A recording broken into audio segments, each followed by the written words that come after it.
Hi, welcome back to our class. Today we are going to continue our discussion of the previous topic, 5 factors theory. Still remember what are those 5 factors? Moral inference, value, terrain, generation of commando, and law and doctrines. Now, how this 5 factors theory could apply in our today business environment? We found that this 5 factors theory was similar with the environmental analysis, or we call SWOT analysis, which develops by Albert Hamre. According to him, SWOT analysis is a planning tool and it is a framework for organizing and gaining information from internal environment and external environment.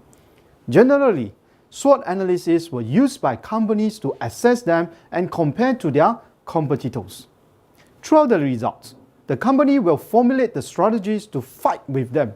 As we know that 5 factors theory also can be divided into 2 categories like environmental analysis.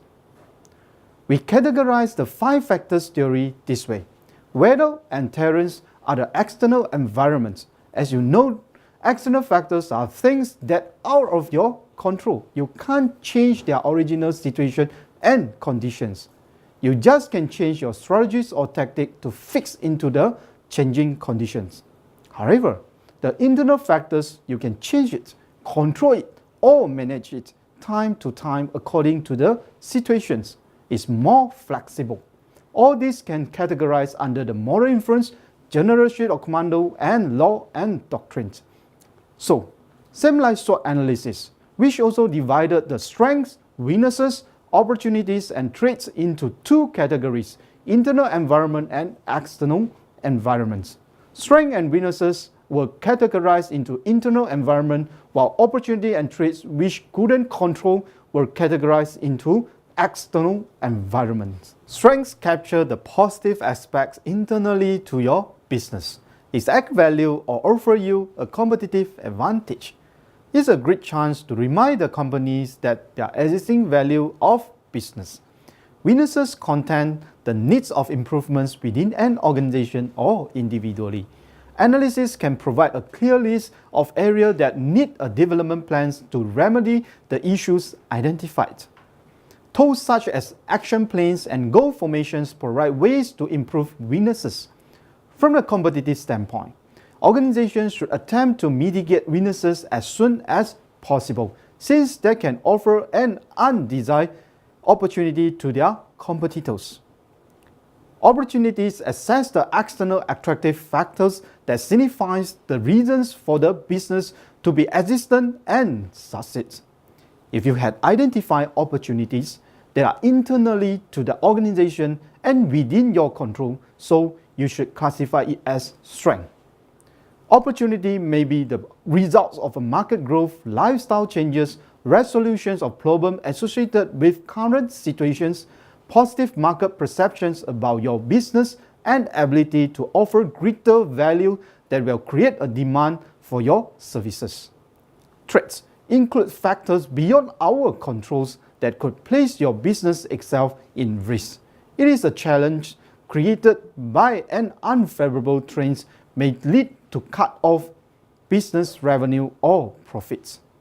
SWOT analysis can be applied visually to any business, department or problem by one person or more.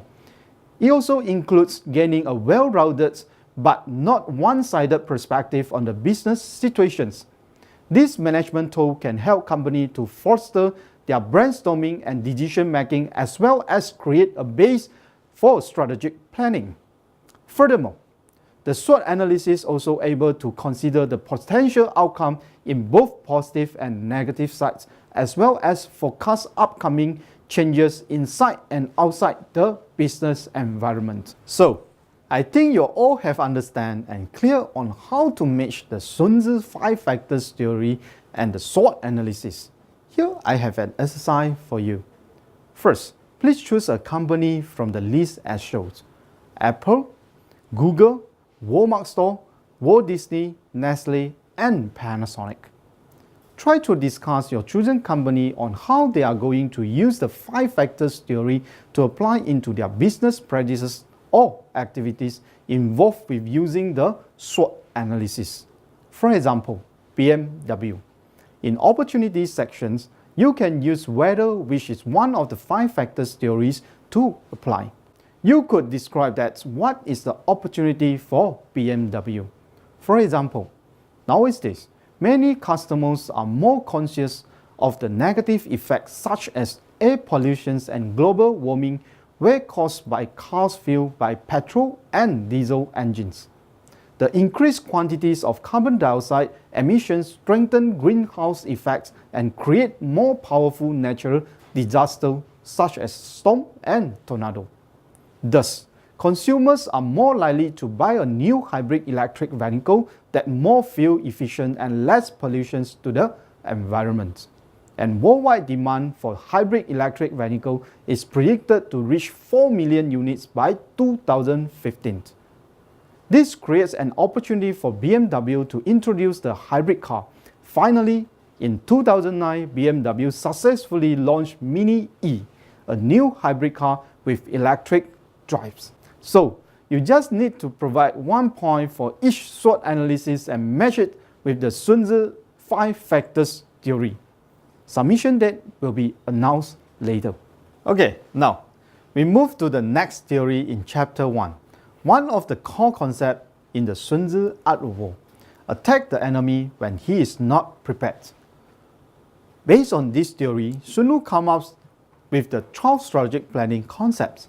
According to Sun Tzu, warfare is based on the principle of deception. Deception means that cheating. You need to use some tactics or strategies to confuse the focus of your enemy, and then only you can easily defeat them. First, Sun Tzu said, when you are capable, fret that you are incapable. When you are able to deploy your forces, fret that you are unable to do so.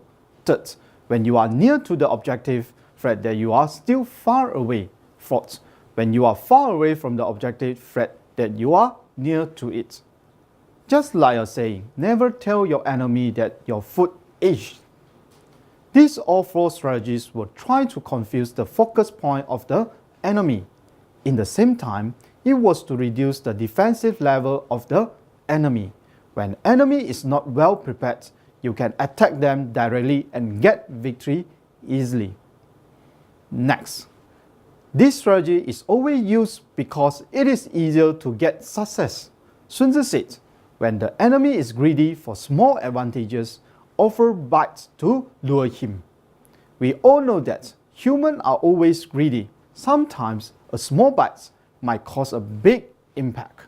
For example, most of the companies in the market know how to use this strategy. They try to use the discount, sale, or promotion to attract the consumer or customers buy their product or services. 6. When the enemy is in state of chaos and disorder, launch an attack and capture him. Still remember the Battle of Baiji, which we discussed in our previous class, where Sun Tzu used minority troops to win toward two-state 200,000 troops. During that battle, why Sun Tzu can get victory easily? One of the reasons was two-state was in disorder. During that time, the government and citizens were not united. So, when Wu state launched an attack, they could just get the victory easily. Remember, united we stand, divided we fall.